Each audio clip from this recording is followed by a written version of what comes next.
Moria was open, there were lots of NGOs like Save Children, MSF, MDM, Médecins du Monde are still there,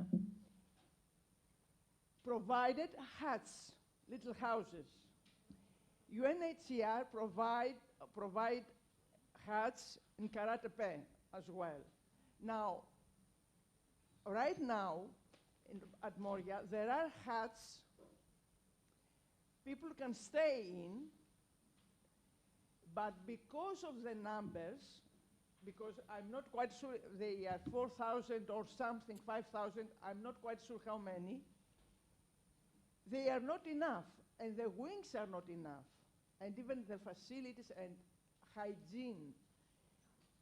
Red Cross provides hygiene and all these kind of things, but they are not enough because the people are staying there. They are allowed to get out of Moria to get, for instance, coffees or something. The thing is that about food, if food is enough, or, there are other issues. Now, my, general comment and statement, whoever didn't want to go, I mean, your own choice would have been your own choice. But as the gentleman said, you could have gone, see, and perhaps can sense what is not there. I personally have been there at least twice a week since March 2014, and so I have a different attitude, and that's why, if you want, Stratos know I can send you at least the historical the development, how Karatepe, just from your experience. Yeah, sorry. Thank you. All right, we're going to bring this session to a closure, so I'm going to close the speaking list with last 3 speakers. There are 3 hands up, and that's 4. Okay, 4 more speakers. Please keep it short. And let me begin with her right there.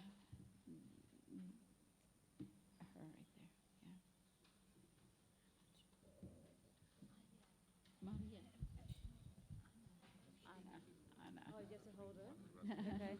Hi, my name is Evie. I just wanted to congratulate the organising committee for bringing together so many people from around the world. I've come all the way from Australia, so for me to have the opportunity to meet so many people from all around the world is a real pleasure. So I just wanted to congratulate the organising committee again.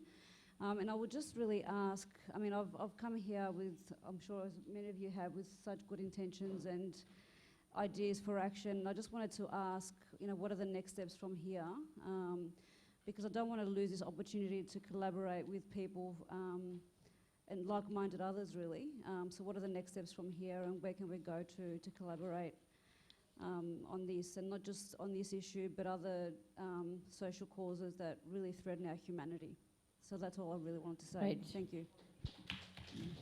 So the organizing committee will respond to that question at the end of this round, and I'll hand things over to the organizing committee. So right next to you, Dimitri, is the next Hello. speaker. I have a proposition for collaborations, but I'm a self-funded PhD student and also working at an NGO in Brussels with people without papers since a longer term. I was the one who was speaking about the conference in Germany, so there were about a few hundreds of people without papers, asylum seekers, refugees, involved. They were coming from the Netherlands, from Germany, from France. Everything was funded to crowdfunding, which was impressive, and they had legal advice if people would be arrested at the border, that they could actually eventually come to the conference. Accommodation, food, everything. There was 5 different languages translated. I'm not saying that was an easy thing. I think it wasn't especially very difficult for them to organize that. Having said that, coming back to the person there, she was saying it's a different context here. So we're speaking about people who are newly arriving here, whereas in Western Europe, we're speaking about people who have been involved in these struggles for years, like people without papers who've been there illegal since 5 or 10 years. So that's a different context, but nonetheless, these people, what I see in my work, working with them, is that they are trying to connect with the so-called refugee crisis of today, because they're speaking about similar issues. I mean, it's just about restrictive, oppressive asylum policies and regimes. So what I propose is actually for universities and events like this is trying to connect with them, with these sort of organizations. So that is, for example, Lampedusa and Hamburg. They're organizing next year a similar conference. Something else is that I was very disappointed not to see scholars over there. So they were invited as well. And there was basically nobody from academia there. So this is an opportunity for us to go there. It's very easy. Everything was even paid, whatever. And I think this has to do with the fact that it's not within an academic institution. So it doesn't even count for our academic resume to go to a conference organized by asylum seekers and refugees, not at a university. But this is exactly very much an opportunity to go there and to actually work together with these people. So the things are there, and I think it's also for academics to step a little bit outside that of academic world and try to connect with these people. So that's it. All right. There's a gentleman over there in the black T-shirt.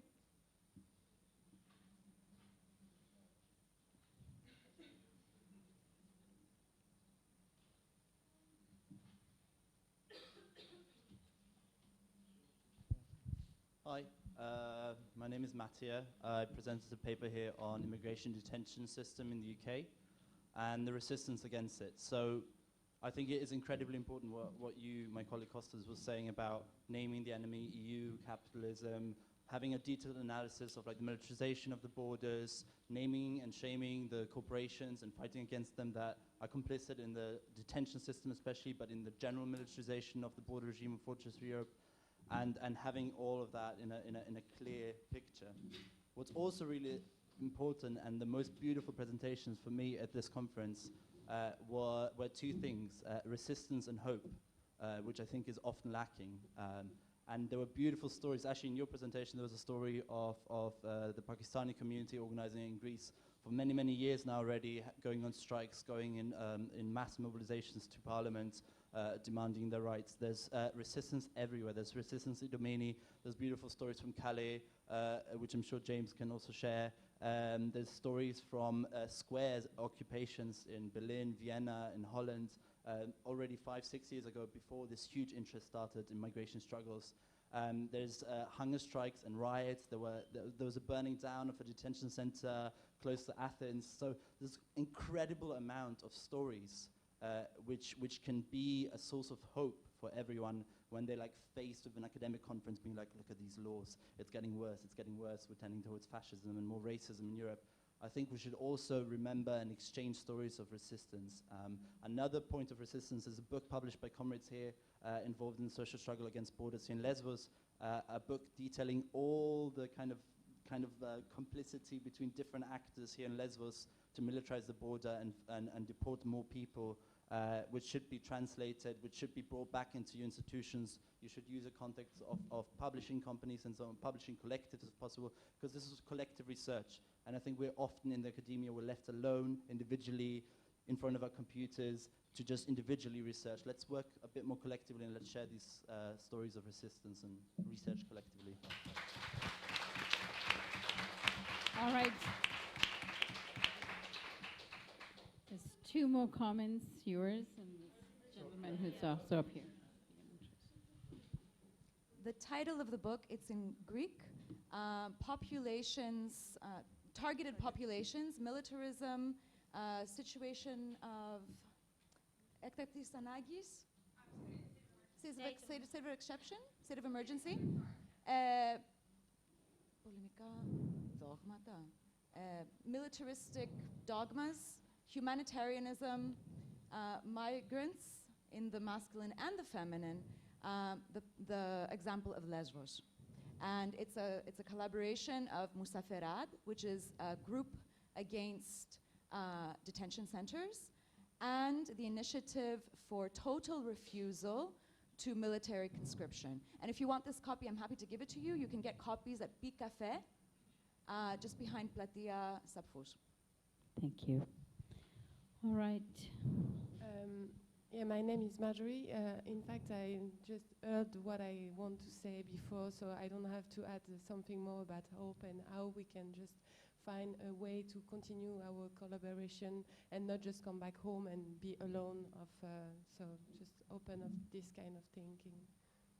All right. I'll just have a quick response to that. We will have a mailing list, and there will be a feedback for you to contribute your papers into the proceedings of the conference and all that. So from that mailing list, it's up to you all, each and every one of you, to open a space for dialogue.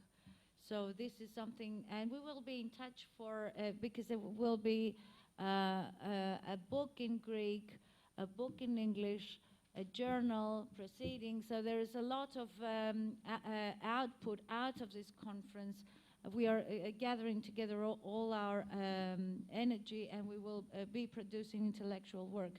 Now, since we aren't able now to go to Moria, Moria has come to us. Bashar is from Moria, and he wants to have a statement.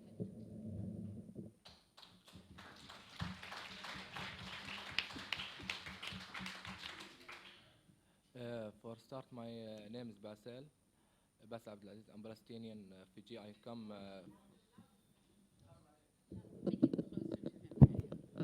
My name is Basel. I'm Palestinian refugee. I come from Syria. I was a refugee in Syria. For sure, I'm a refugee from Iborn right now. I'm come to here just for continue my study because I can't continue my study in Syria. I was studying chemistry in the university. I come to here from 4 of April, and right now I don't have asylum card for sure because stop asylum for Palestinian or something like that. I don't know. I have to wait for sure. And now I see in Moria something so bad about the life, about the guys special, because in Moria we can't do anything. We can't do activities like we was want to make class for the kids to learn them, to teach them math or English language or something like that, because they should to have English language to communicate with the people. All the world speak English language. And when we told the UN, they said no. Why? I don't know. We have to wait here long time. And now we don't have anything to do. Just sit, and when you sit long time, you will be angry, you will have fight. We want to make activities for that, but we can't.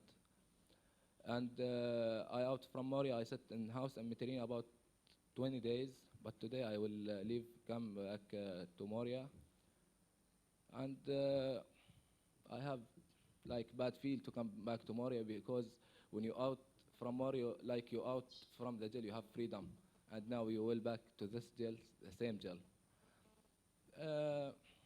I don't know what I can say because I don't very good in English. I can't explain what I want to say. But really, it's so bad, if here or somewhere. That's so wrong. That's so bad thing to have war in my country. I don't come to here because I am afraid from the war. I have visa bomb here, and I don't care of that. The doctors told me that's dangerous because it's still inside, but I don't care about that. I just want to continue my study because I can fight all the world with my study. Just that. I can't have job all my life to care things, to sit in the house, don't have anything to my children or to my family. But now I hope if I can have study to come back to my family, will be chemical or doctor or something like that.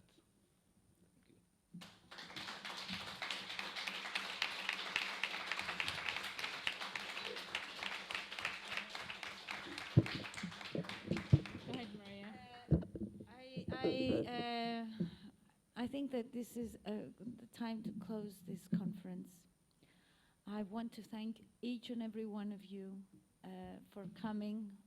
As you came, I disagree with the zero budget thing, because so many people have had contacted with me and asked for sponsorship and to fund their coming because they wanted to be part of this. But how can you do it? I mean, it's a very expensive trip to come to Lesbos even from parts of Greece. So overall, we do live in a capitalist world. Some motions of ours are dependent upon money, let's face it. I mean, so anyway, we did, I think, a very good conference. I think that many different voices were heard. There was much respect between us, and we all learned from each other. This is like a community now that can start to be built. And as I said, it depends on each and every one of us if they're willing to be part of this and how far they are willing to go. But we will definitely be back with feedback, and we welcome any contribution to any further events, meeting ups, and furthering the question by crossing borders, not creating them. Thank you very much.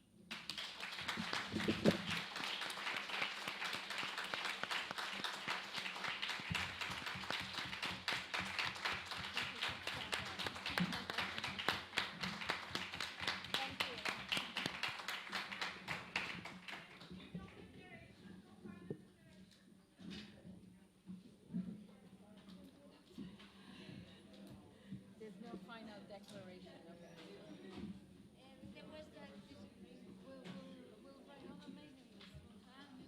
Yeah, we can do it. The final declaration is going to come out of the Morea. Yeah, that's the point. We were going there to say this is blah, blah, blah. Thank you, Hezwo.